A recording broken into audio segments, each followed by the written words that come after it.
Buenos días. Fríos, pero aquí seguimos. Mirad, yo quería comentar varias cosas. Empezar por lo de Pedro Castillo en Perú. Es gravísimo lo que ha pasado.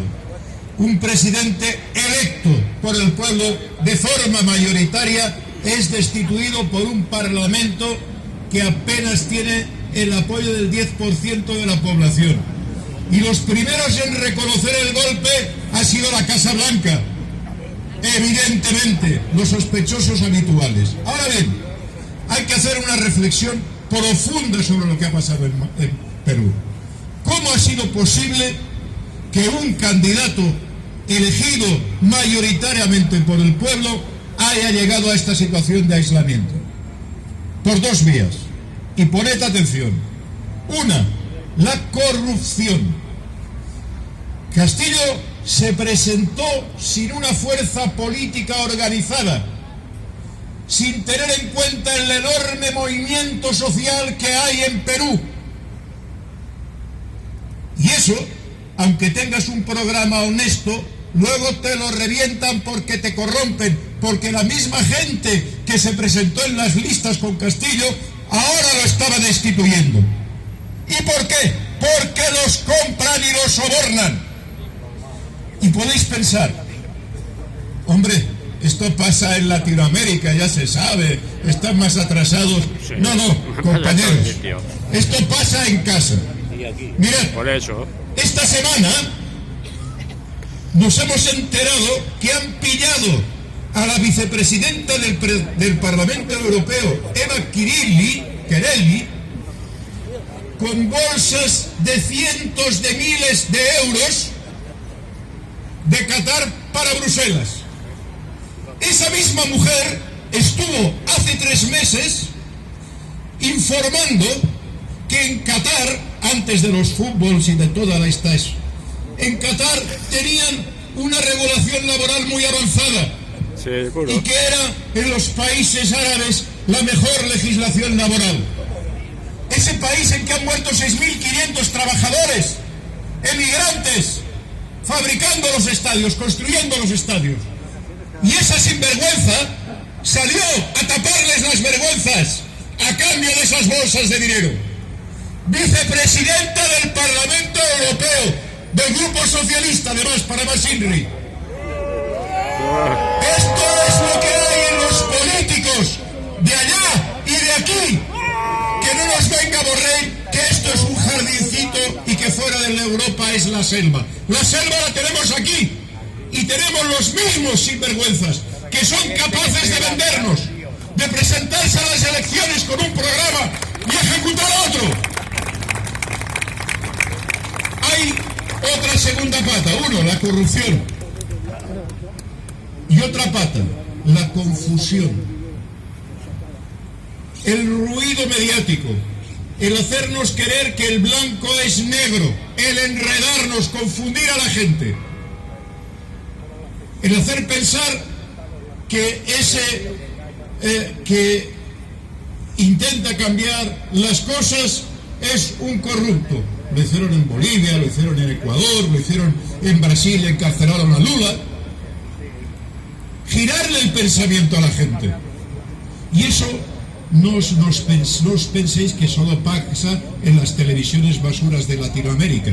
Aquí también las tenemos. Y los tiene el sistema a nivel mundial. Os voy a poner un ejemplo. Hace 15 días os decía, ha habido un cambio muy importante en Asia. La victoria del Kuomintang en Taiwán cierra la posibilidad de guerra. Cierra la posibilidad de guerra. A Biden se le ha ido una guerra al carajo. Los chinos, China Popular, ha conseguido ganar la guerra de la mejor manera posible, ganando políticamente a la gente y haciendo que Taiwán masivamente, más del 85% de las ciudades, hayan salido los candidatos contrarios a la guerra. Es una guerra que han ganado sin pegar un solo tiro. Pero ¿qué hemos visto a continuación? A continuación, esto no se nos ha explicado en los telediarios. A continuación lo que hemos visto es que el pueblo chino está en contra del gobierno chino porque les aplica unas medidas muy rígidas. Y es verdad que se han aplicado por un comité científico que todo el mundo conoce, no como aquí en España, que todavía no sabemos quién ponía. Se han aplicado normas muy rígidas. Puede ser que además se hayan equivocado, porque nadie tiene la certeza. Y por cierto, no nos pensemos que esto es cosa de los orientales, de los chinitos, que son muy crueles. Yo quiero recordar lo que se hacía con los leprosos hace 100 años, que se les metían los lazaretos a la fuerza, porque la gente estaba horrorizada y tenía miedo de contaminarse. Bien, en China han tomado políticas, pero los que no se dicen en ningún telediario son los resultados. Según la Organización Mundial de la Salud, en China, a causa de la COVID, han muerto 5.235 personas. En Estados Unidos, 1 millón. Es decir, en Estados Unidos ha muerto 190 veces más gente, siendo un país menos poblado, porque la probabilidad sería de 1000 veces más de morir de COVID en Estados Unidos que en China. ¿Habéis oído que esto se dijera en los telediarios? Al principio dijeron, no, es que los chinos falsean los datos. Cuando la CIA y todos los servicios de información no han conseguido desmentir la cifra que da la Organización Mundial de la Salud, entonces de eso no se habla. Se trata de crear ruido mediático para desprestigiar a cualquier país que tome un camino distinto al de Estados Unidos. Por ejemplo, que se tome las medidas para evitar que la guerra que ahora tenemos en Europa se extendiera a Asia. Les han fastidiado el negocio. Y por cierto, al resto del mundo nos han dado un poco más de oxígeno, porque hubiera sido un desastre que la guerra que tenemos aquí se extendiera a nivel mundial.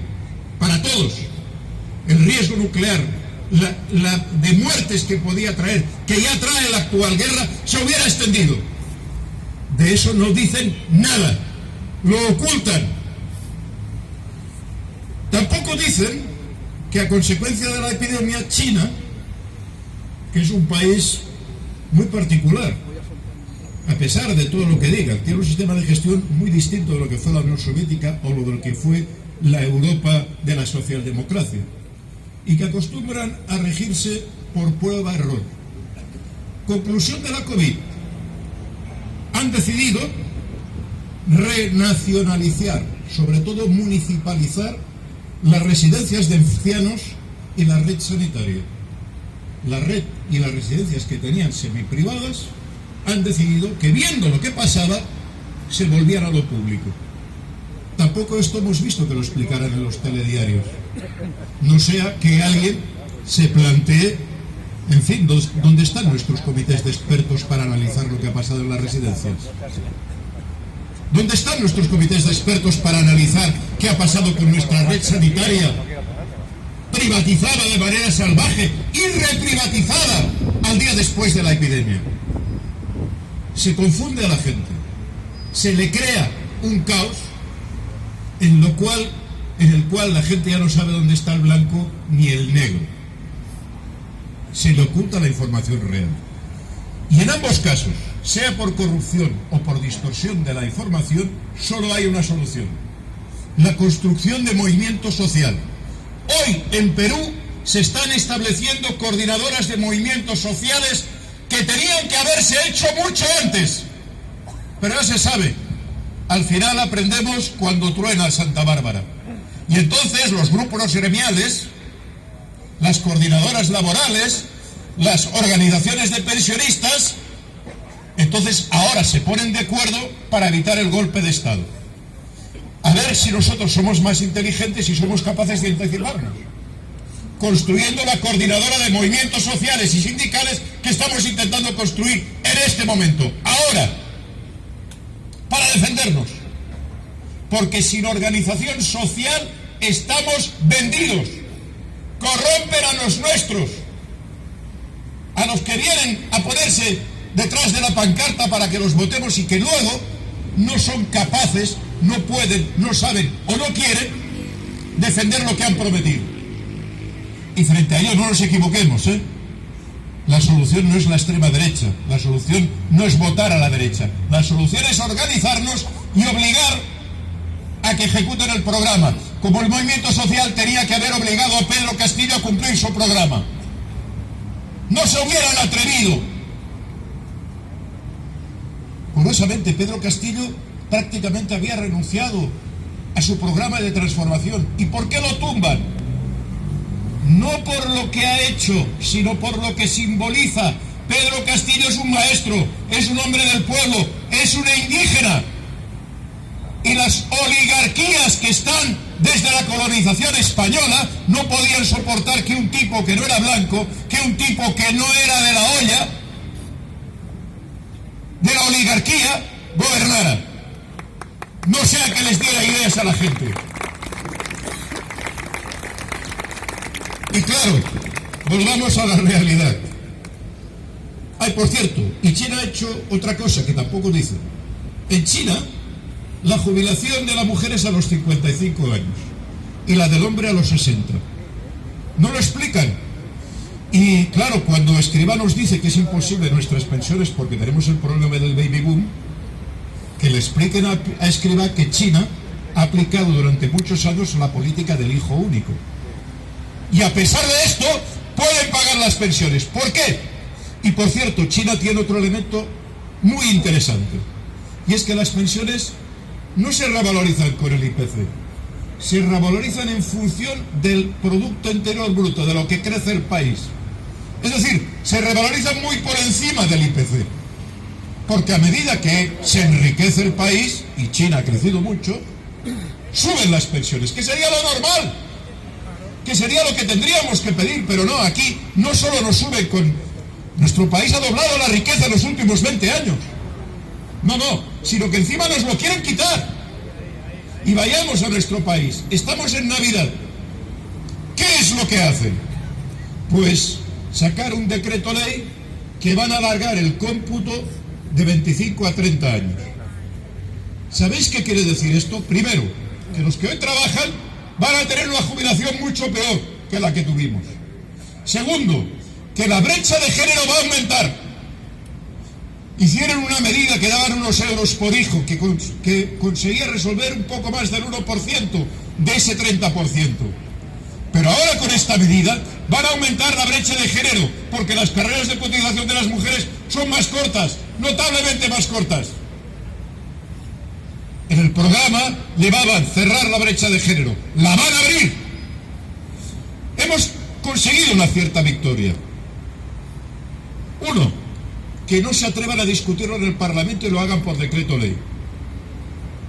No quieren pasar vergüenza a los diputados de votar.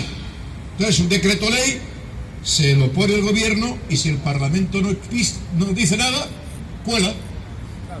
Pero mirad, eso es una victoria. No tienen el valor de salir a defender al púlpito la reforma de Escrivá. Segunda victoria. Los sindicatos no se atreven a firmar un pacto social. Y a algunos os puede parecer que esto no tiene importancia. La tiene y mucho. Porque cuando esos dirigentes no se atreven a vender en público, que son los responsables de haber estado tramando y haber permitido en silencio, sus afiliados y votantes, que son cientos de miles, no se sienten obligados a defenderlo. Y están más abiertos a nuestros argumentos. Es una victoria importantísima que no se firme el pacto social. Quiere decir que estamos ganando apoyos dentro de esos sindicatos. Porque la mayoría de la gente no es corrupta. No pueden comprar a todo el mundo. Compran a los diputados, compran a los dirigentes. Pero al afiliado sindical, al enlace sindical, al hombre que cada día va a trabajar o mujer, eso no lo pueden comprar. Y esas personas, con las presiones que han hecho, que han sido importantes, no es menor que el Congreso de la UGT votara en contra de la reforma. Luego, los dirigentes se pasan por el forro lo que dicen los congresos, claro. Pero no es un tema menor. Quiere decir que hay un gran esfuerzo y que hay mucha gente que apoya lo que estamos diciendo. ¿Qué van a hacer? Van a crear la Agencia de la Seguridad Social Tenemos en este momento una lista con más de 4.500 bienes inmobiliarios de la Seguridad Social. Por ejemplo, Vallebrón o el Piramidón en Madrid. Son bienes que pertenecen a la Seguridad Social y que son bienes que pueden garantizar el pago de las pensiones. ¿Qué hace Escrivá? Crea una agencia para privatizar de la noche a la mañana estos 4.500 bienes que tenemos censados, que es posible que sean más. Pero de 4.500, COESPE tiene la lista. Calle, número, metros cuadrados. ¿Y con qué método? Con un método muy interesante. Resulta que el Estado renuncia a valorar esos activos y plantea que sea el comprador privado el que le ponga precio. La madre que lo Tiene parió. narices. Tiene narices. Es decir, yo por Vallebrón te pago 1 millón de euros. Ah, bueno, si el sector privado dice que vale 1 millón de euros, cualquier empresa privada norteamericana sanitaria puede comprar mañana Vallebrón o el Piramidón. Y esto se hace con nocturnidad y alevosía a los 4 días de Navidad, con el silencio cómplice de la mayor parte de los diputados. ¿Qué más hacen?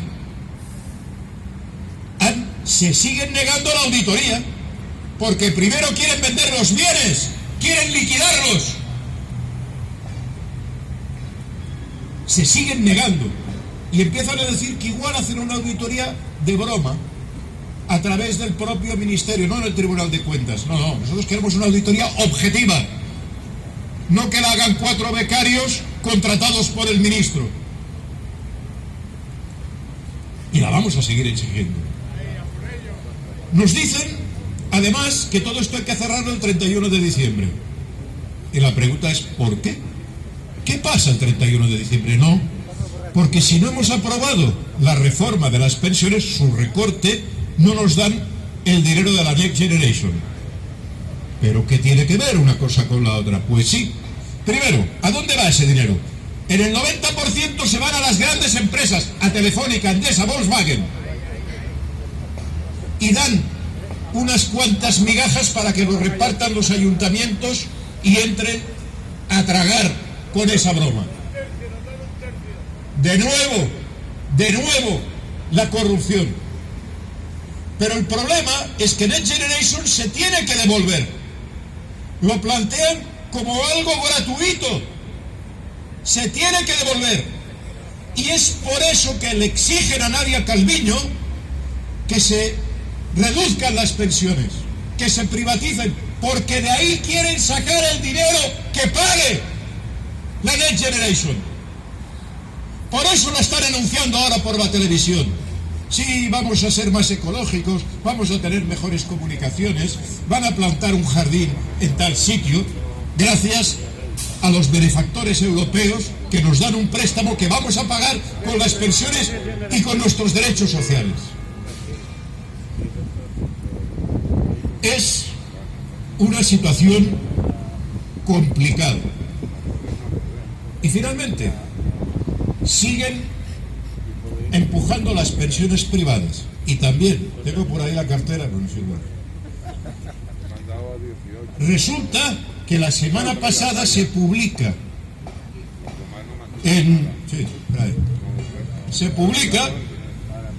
la rentabilidad de los fondos de pensiones en España.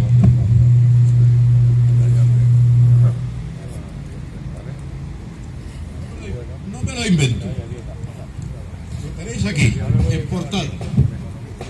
¿Cuál es la rentabilidad de los fondos privados? Mirad, el que mejor le ha ido ha sido el de CaixaBank, el fondo privado que solo pierde un 4%. Joder. Y el que peor, el de fondo privado de la Nestlé de Vidacaixa, que pierde un 11,4%. Nada. Todos los fondos de pensión de este país están en cifras negativas. Pero atención, perder el 4% de tu fondo en un año que ha subido el 10% la inflación, quiere decir que la gente que tiene este fondo ha perdido un 14%. Y estos son los fondos que nos quiere meter Escrivá, los fondos privados. Eso es lo que tampoco sale en los telediarios. Nos dicen, no, es que el sistema público va mal, vamos, lo moderno, lo guay es hacer fondos privados. Hay, por cierto, entre diciembre del año pasado y ahora, ya han cambiado y han aumentado las comisiones que pueden cobrar los bancos por los fondos privados. También es otra de las cosas del decreto ley, de como quien no dice la cosa, sacan un nuevo reglamento que les da más margen a los bancos para cobrar comisiones de los fondos privados. Bien, hay que decir que lo tenemos bastante crudo. Esto no le vamos a poder dar la vuelta este mes. Nos la van a colar. Van a aprobar este decreto ley y van a tirar adelante. Ahora bien, ¿quiere decir que nos vamos a quedar quietos? No. En primer lugar, COESPE ya ha empezado una campaña conmemorativa para recuperar la memoria histórica del 14 de diciembre. Para decirles a nuestros hijos y a nuestros nietos que aquí, en este país, hubo una clase obrera que cuando se intentó reformar el sistema de pensiones, plantó cara y paró el país. Y el gobierno de Felipe González se tuvo que ir para atrás, porque hasta su sindicato, la UGT, salió a la calle y paró el país. Ojo también con esto. A esos que dicen que claro, que con los traidores a ningún sitio. Os equivocáis. Necesitamos a todo el mundo con nosotros para ganar otra vez. Y lo primero que hay que hacer para ganar es recuperar la memoria histórica y recordarle a nuestros hijos y a nuestros nietos que el 14 de diciembre la clase obrera española le paró los pies al gobierno, aunque dijera que el gobierno era de los suyos. Y un huevo. La gente salió a la calle a defender el sistema público de pensiones y ganó. No al día siguiente, al cabo de 7 meses, pero ganó. Y atemorizó a los poderes financieros, a los que empujaban a ese gobierno hacia el camino de las privatizaciones. Hemos de recuperar la memoria histórica, cargarnos de razones. Hemos de explicar esta ley. Mirad, ahora va a ser difícil explicar a la gente, porque ahora le van a subir la pensión. La gente lo que va a ver el mes que viene es que va a cobrar más. Los jóvenes... Bueno. Primera cuestión. Hemos de cargarnos de razón y explicar lo que ocurre, sabiendo que la gente lo va a sentir dentro de unas semanas, no mañana. En segundo lugar, los jóvenes. COESPE tiene una consigna muy clara: salarios y pensiones con el IPC. Que suban los salarios lo mismo que suben las pensiones. Y les decimos a los jóvenes, compañeros del metal, compañeros funcionarios, que habéis permitido que suban solo un 4. Mirad lo que hacen los abuelos, que ganan el 8,5, peleando en las calles. A ver si se os pega algo. Vamos a hacer esa pedagogía. Y les vamos a decir, compañeros trabajadores, que son nuestros hijos, que son nuestros nietos, mirad, os van a robar la pensión. El aumentar el cómputo a los 30 años es que vais a cobrar menos cuando os jubiláis. Antes nos jubilábamos con el 80% del salario, ahora ya estamos en el 70%. Pero con estas medidas vamos a acabar eso, como en Latinoamérica, que se acaba cobrando el 20% de lo que cobrabas en el último salario. Esto es lo que quieren imponernos. Y eso lo tienen que defender los trabajadores actuales. No solo nosotros, también nosotros, pero sobre todo los trabajadores. Pero para que lo defiendan hay que hacer pedagogía. Hay que explicar las cosas. Hay que tener el decreto de Escrivá y explicarlo en las fábricas, explicarlo en los centros de trabajo, con paciencia, porque esta es una lucha que va a durar tiempo.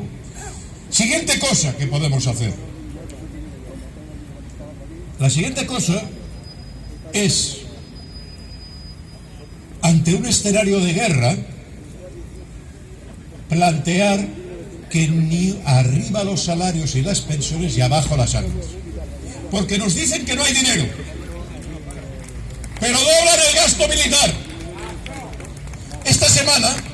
Esta semana se ha estrellado en Estados Unidos un super bombardeo, ¿cómo le llaman? No lo tengo aquí.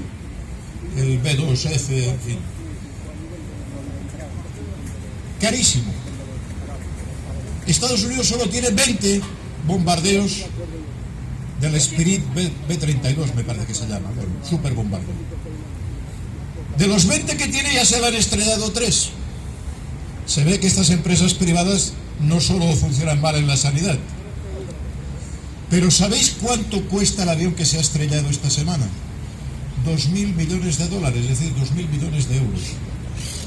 Con eso se paga la subida de las pensiones. Y lo pierden en un campo de maniobras, ni tan siquiera en el campo de batalla.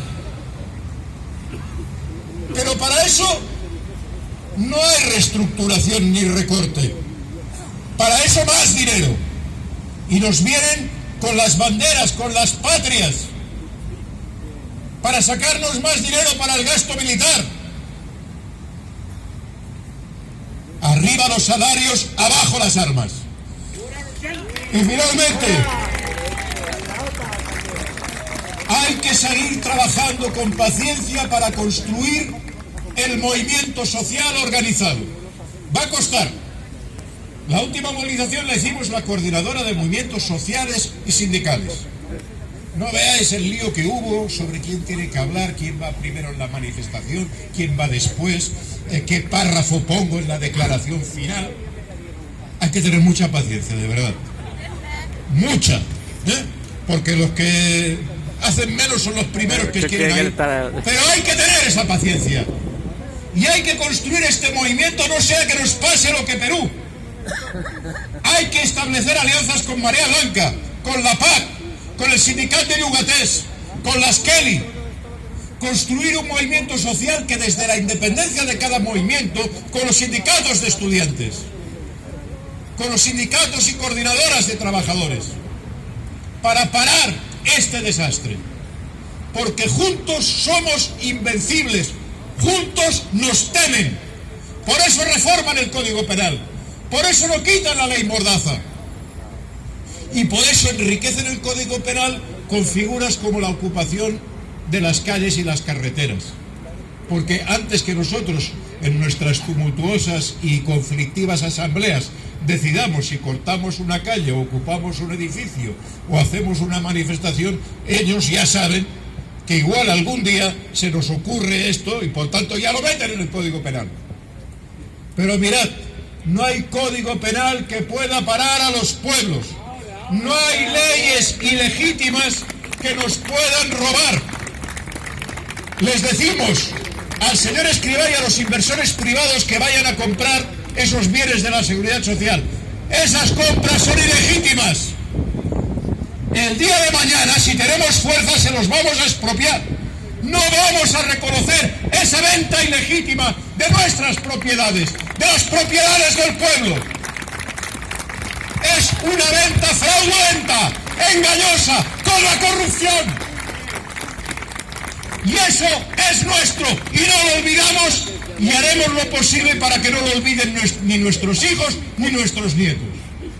Compañeras y compañeros, tenemos un invierno que va a ser duro, vamos a ver cosas que nos van a disgustar, pero estamos construyendo movimiento, estamos ganando los argumentos. Estamos ganando los argumentos cuando no se atreven a aprobar una ley y recurren al decreto. Estamos ganando argumentos cuando no se atreven a hacer en público un pacto social y van por detrás. Claro que sabemos que van por detrás, pero es muy importante aislar a nuestros adversarios, hacer que nuestros representantes políticos nos tengan más miedo a nosotros que a los fondos de inversión y a los medios de comunicación. Este es el reto que tenemos por delante y lo vamos a ganar. El pueblo acaba por ganar. No olvidéis que somos 10 millones de pensionistas y 20 millones de trabajadores y trabajadoras en este país. Somos el país, somos la fuerza, somos los que creamos riqueza. Y los otros son unos ladrones muy bien organizados, mucho mejor que nosotros, desde luego. Pero unos ladrones que acabarán arrollados por la historia y por el peso de la gente. La lucha es el único camino. Gobierne quien gobierne, las pensiones se defienden. Bien. La lucha es el único camino.